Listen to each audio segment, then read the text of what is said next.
Austin Franklin, welcome to the Human Capital Innovations Podcast. Thank you, John. It's an honor to be here. It's a pleasure to be with you. You're joining us from Florida. I'm south of Salt Lake City in Utah. And today we're going to be talking about preparing students for the workplace, creating an engaged environment, and preventing the growth of the Great Resignation. I'm a university professor. I think most longtime listeners know that. I mention that from time to time. So I do the consulting work in addition to the university professorial work. And being a professor, working with students, trying to help them prepare for the real world, prepare for the workplace, to be able to launch a successful career. That's so much of the focus of what I'm doing each and every day. And all of that's happening amidst this current climate. We're in this COVID world, or this post-COVID world. We're in the middle of the Great Resignation, the Great Reevaluation. Students questioning, what should I really even be going to university, or should I just go straight into the workforce and get certifications along the way? All these types of things are swirling around. And so we just have to be very proactive about really making sure our efforts are preparing students to be, as I like to say, shovel ready to hit the ground running from day one, that they can be a real contributor, and prepare them in that kind of a way. And if we can do that, then the value that I offer at the university in my courses, I think it will continue to be there for students. If I don't do that, I think increasingly students will choose to do other things. And that's kind of the situation we find ourselves in. As we get started, I wanted to share Austin's bio with everybody. Austin J. Franklin is the CEO and co-founder of The Good-Natured Life, an educational company that delivers exceptional keynotes, workshops, and consulting in leadership, rhetoric, and etiquette for youths and adults. As an internationally certified speaker, consultant, trainer, and author, Austin's life-changing workshops have helped boost the confidence of thousands and counting.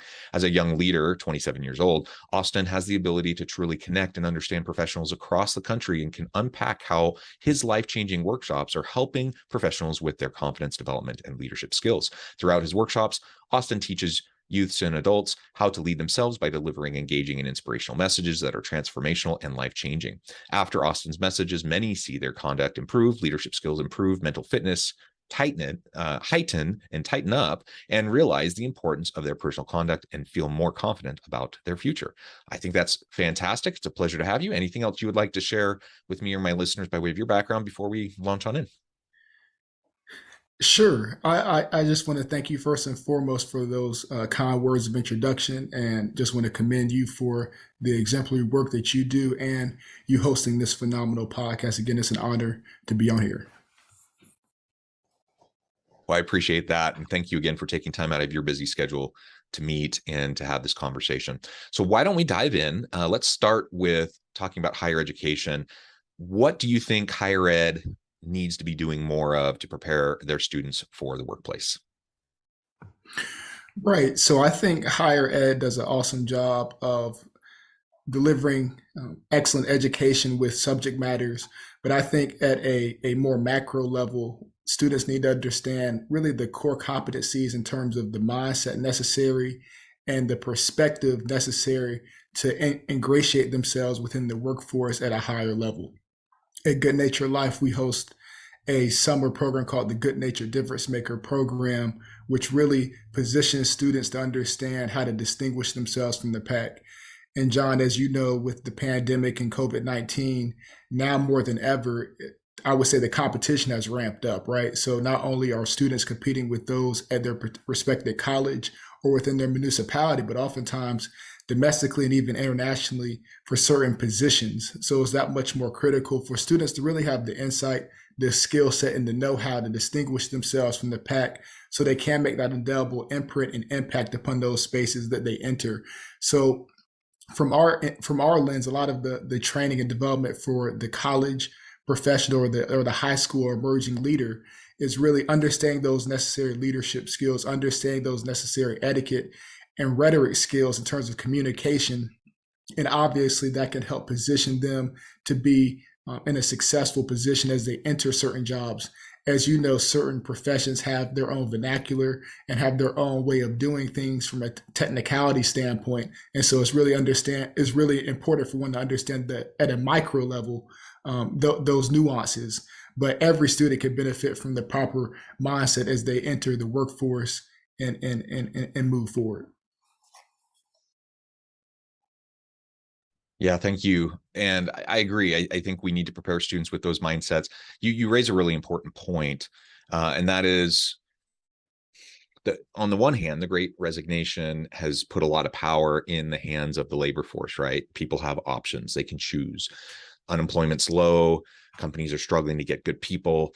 And so it's pushing up wages. It means that, a newly graduated college student has more options, so on and so forth. The other aspect of this is with the COVID pandemic, so many organizations moving virtual, having more distributed teams. Now we have more options than we ever had, right? So I live in, say, the Salt Lake City area, but if I can find a job that's virtual, I can work for any company that's headquartered anywhere. So on the one hand, that's a positive, right? Because that gives me a lot more flexibility and options. But you also raised the other point, and that is that you're also now competing not just with people that live in your metro area that live within commuting distance. Now you're competing with everyone all over the world, right? And so it's really interesting as we think about the openness and flexibility around everything related to the labor force and virtual and hybrid work, distributed work teams. It provides an opportunity, it provides a challenge. Ultimately, students need to be ready for it. And just like I would say pre-pandemic, pre this movement towards virtual work, I would argue before all of this that students need to have practical skills, competencies in place as they're leaving a university setting with a certificate or a degree to be able to go and make a meaningful difference in the workforce immediately. I think now it's even more important because there are just so many options to get certified, to get those credentials, to get trained up, and some of that happens in university setting, which is great, and others can happen in a lot of different ways. And so, yeah, the water has been muddied a lot from a higher education perspective, but also from a labor force perspective. And I think that's part of the challenge that organizations are grappling with as they're trying to wrestle with how to respond to the Great Resignation. Certainly, and you raised another interesting and valid point in terms of the positive lens of the pandemic and the opportunities being more rich because we can apply all across in terms of those positionings. But it also raises another interesting concept or discussion that many people are grappling with in terms of the remote working environment. Obviously, there's some students or emerging leaders who are working at the virtual jobs. They might be in the Midwest, but their company's headquartered in the East Coast. And so as a result, they may not feel the same connection and the same, I would say, camaraderie of the brand because they're in a remote environment if things are not done at the proper level in terms of the communication line with that headquarter company and those who are working in their own remote environment. So I think that's another very, very prevalent issue many companies are dealing with now. Yeah, absolutely. So let's talk a little bit more about hybrid employers. How, we recognize this situation. We recognize increased distributed teams, more virtual work. We understand the challenge with the Great Resignation, the labor force. How can hybrid employers create more of an engaged environment for their company to try to attract great people to come in, and then once they're there to hang on to them? Certainly. So I think one of the biggest items is to actually know the personnel who are not, again, working at your remote or your headquartered environment. Some companies don't have a communication line or stream of communication in terms of feedback, in terms of input ideation, and those other concepts with those who are working in their remote environment. They're almost clocking in, clocking out, and not really in communication with many of their team members, right? And so I think that's one big concern that has occurred in some instances. Some companies have it right and are doing it at a great scale, and that's really the core issue and crux, I believe, in that particular situation. And then in terms of pivoting to retaining talent, if you look at much of the research, it's kind of interesting because you might think, salary bump or different things of that nature might cause retention of the talent, but it's also rooted back to the empathy piece. It's rooted in do I care for my employees? Do I care and respect and value their opinion. A lot of it is those just core virtuous human elements being inculcated within an organization that really can boost statistically the rate of retention. It was interesting. I found a study done by I forgot some research, or excuse me, a nonprofit called, I believe it was Study Finds or some other group. But basically, the essence of the survey was they showed a leader who had weak empathy versus a leader who had strong empathy. Both leaders had empathy, but one was strong, one was high. And basically, this was conducted with roughly 1,000 employees domestically. And it just showed basically the ones who had leaders with strong empathy, how they will want to stay longer, essentially work harder and do more for that brand if that leader really cared for who they were and what they brought to the table. So I think a lot of it is rooted back to, do I care for my employees? Am I invested in them and what they think? And am I really making decisions that really are in the betterment for not just the bottom line, but also for the employees in which I lead? Yeah, very good. How about the move towards, as I mean, part of the Great Resignation, what we're dealing with is people just reprioritizing. They're taking time to step back and to really reevaluate what's important to them. They're reprioritizing their values, and ultimately what we're learning is that many people are saying, a job that maybe they're willing to put up with in the past, pre-pandemic, after having time to reevaluate, they're realizing, no, it's not something I'm willing to do anymore, or I have different priorities. I want to go in a different direction, or I don't even want to work for a company. I want to do my own thing, right? All these things are going on, and every individual is different in terms of what their motives are, what their prioritized values are and such. But what we see in mass happening at the macro level is that people are reevaluating and choosing to leave and to do other things because their work situation doesn't align with their new priorities, their new values, or the shift, that has occurred. So how can employers stop their people from joining the Great Resignation? Now, obviously, we can't actually stop, but we can create an environment where people don't want to leave. How do we go about doing that? Yes, that's an interesting question, John. I think oftentimes in business practice is quite perpetual and common to have exit interviews, right? The conversations that occur when employees are leaving. But really, to answer your question, how often are we inculcating stay conversations, the conversations to have our employees staying, right?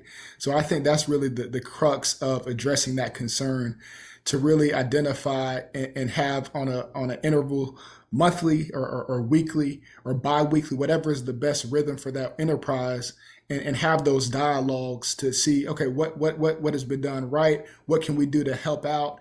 What can be done to make your job easier? Those conversations, if that's done, one, it'll allow transparent communication and be able to make decisions to have the best practice in place for those employees to thrive in the environments they're in. And if they're able to thrive and have a sense of peace and a sense of help with their work, more times than not, they will be willing to stay in greater numbers. Yeah, I think that's right. And I love your comment about stay conversations. You have exit interviews. Can we have more stay interviews? And that doesn't need to be actually a formal thing where we say, okay, I'm scheduling a stay interview, but it's this idea that we're going to have regular check-ins with our people. That should be happening anyways. If I'm a good leader, a good manager, I should be having regular check-ins with my people, not to micromanage, but to be able to touch base and just see how they're doing. What can I support you in? And then from time to time, bring up these sorts of things like how are things going in your life? What kind of support do you need? Where are your interests taking you? How do you want to, what kind of development goals do you want to set? Where do you see yourself a year from now? Asking these types of questions, having these types of conversations, and being open and just actually listening to them, I think are essential, and they just don't happen very often. And it's not because leaders have bad intentions. I think most really do have good intentions. They want to be, to be good for their people and provide support for their people. They just get busy. They get buried in other things, and they don't prioritize that essential people component in the developing and maintaining relationships with members of their team. And if I can do that, if I can really focus on making sure that I am having those regular conversations with my people, even if things aren't perfect for them. Even if they're frustrated with things at work, even if they, they want to try something new in their career, they're going to be much more willing to stick it out and to have conversations about how maybe they can shift their job description, the types of things that they do on a daily or weekly basis. They're going to be much more willing to engage in that kind of a process of redesigning their work as something that will fit better with them and their prioritized values than if we're aloof and we just seem distant and they don't feel like they can talk to us about these things. Guess what they're going to do? Despite our best intentions, they're just going to start looking. They're going to say, I'm not happy here. I'm not satisfied here. I'm not having the opportunities I want here. And I know there's lots of opportunities elsewhere. I'm going to start looking. And guess what? When they start looking, they're going to find stuff because there are so many opportunities right now. So if we want to stop the mass exodus of people leaving, it's not actually that complicated, but we have to be proactive and we have to be consistent in our efforts. And that's where I think many well-intentioned managers and leaders fall short, is they just don't maintain those regular touch points to have those conversations with their people. And then people just get dissatisfied, disengaged, and unhappy with what they're doing. And of course, then they're looking to go somewhere else. Yes, and I think just the piggyback on that point, it was a book I was reading recently by Adam Grant called Think Again, and it basically explores one of the pieces he was talking about and rethinking. That's the premise of his book, is about getting people to rethink their opinions, their strategies, things of that nature. He proposes the idea of even psychological safety, and I think that component is so key, even when we think about these stay conversations and these other dynamics, because a lot of times it's one thing to critique the people who are reporting to you, but how often are you willing to be critiqued by the people who are working essentially under you or working with you, right? So I think it's a double-edged kind of sword, if you will, in terms of really making that right environment for people to feel comfortable. Because I think part of that stay conversation, if the employee's being truthful and honest and they feel safe in the environment where they can really share their real opinion, it might be some harsh words or some subtle criticism that leader might have to take. But I think the ego has to be out of the way to really allow, again, our organizations to thrive and to really have the employees feel comfortable in wanting to stay. So I think that can be another concern that people might have to deal with if they're really trying to implement these practices. Yeah, I think so too. So ultimately, I guess it comes down to organizations have to be proactive, they have to be thoughtful, and they just have to continually make these efforts. We also need parents and educators to be having conversations with their children and with the students about how to best prepare, for their future careers. And we have to keep in mind, and I'm a parent of 6 children, and I have my oldest is starting college this fall. And so I'm saying this out loud, thinking through it, to say it to myself as much as to anyone else. But I can't just assume that what worked for me when I went through college is going to work for my daughter. Like the world is different now. I'm obviously a believer in higher education, and so I'm glad that my daughter is going to university.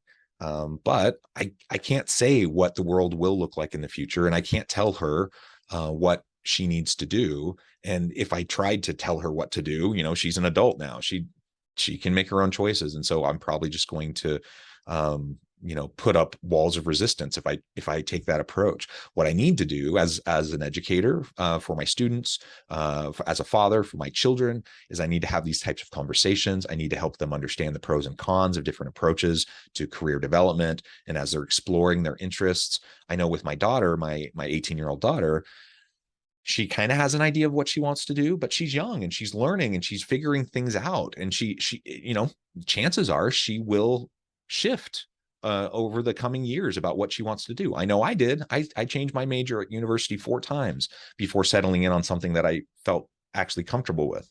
And so just have these conversations with your students. If you're in a mentoring capacity as a professor, have these conversations with your children as a parent. Help them explore the pros and cons, help them to think through, how they can carve out a path and help them to realize that it doesn't need to be a perfectly linear path either. Like, it's okay if they kind of meander and kind of figure things out as they go. It's okay if they zigzag, and that's the way it is for most people. So let's not overly assert, our approach on them. I think that's important. Let's help them to have these conversations, help them to think through things, so they just have their eyes open, and are aware of what they're dealing with, and then support them in making the decisions that they're going to make. Yeah, I think one of the key components in terms of those pursuing higher ed and trying to figure out what they want to do professionally in this world, one of the big proponents that I encourage students is to identify their hidden credentials. And that's a term I've coined. And basically, hidden credentials are the qualities that we innately possess and develop that bridge the gap between our weaknesses and our strengths. And so, in other words, what are those things that make us tick? What are those things that excite us conceptually and make us have fulfillment? Are those things I believe we should pursue in a profession as we move forward? And as you just mentioned, obviously, we may not know from the start what major, what profession that might yield itself to. But I think as you keep striving, or you keep identifying, and you keep working, sometimes the thing that you do will lead to the thing you're meant to do. And so it's just up to us to really be grounded and be introspective. I think before we analyze all the companies, analyze all the opportunities, be introspective and what do I bring to the table? What is uniquely me? And then how can I bring that to the marketplace? And then I think in terms of the search, in terms of the major, it will be easier in terms of making that transition and making that pick. Yeah, I do think it is easier at that point. Very well said. Well, Austin, this has been a fun conversation. I think a lot to think about. It's something I'm going to share with my daughter, and just encourage her to listen to and to think about. And I think this is helpful for many who are young, either going through their educational journey, or entering the labor force, to just think through what career development looks like and the various options that they might have. Before we wrap things up for today, I just wanted to give you a chance to share with listeners how they can connect with you and find out more about your work, and then give us a final word on the topic for today. Sure. So you can connect with Good Natured Life. That's our company, Good Natured Life, at goodnaturedlife.com, on social media platforms. Then my independent site is austinjordanfranklin.com, and you can find me on Austin J. Franklin on most social media platforms. And my word today for your listeners is to continue absorbing the great knowledge that John provides with these podcasts, and continue to learn, continue to grow, because I think regardless of our age, that's what we must do if we're willing and we're able to stay up with the times that we're in. We must continue to learn and continue to sharpen our skills. So thank you so much, John, for having me. Thank you, and amen to that. We need to be lifelong learners. We need to continually be reskilling and upskilling ourselves. So even if you're going to, I have 5 university degrees. I love, and I'm a professor, I love the university space, and it's cliche, but the more I learn, the more I realize I don't know. I need to be a lifelong learner. I need to constantly be pushing my thinking. I need to be constantly developing my skills. I need to constantly be rethinking my approach to the world and how I engage with people and various complex issues. All of that requires lifelong learning, reskilling, upskilling, not only to have a successful career, but I think just to have a meaningful, fulfilling life. So let's engage in that process. Thank you, Austin. It's been a pleasure. I encourage listeners to reach out and get connected. And as always, I hope everyone can stay healthy and safe, that you can find meaning and purpose at work each and every day.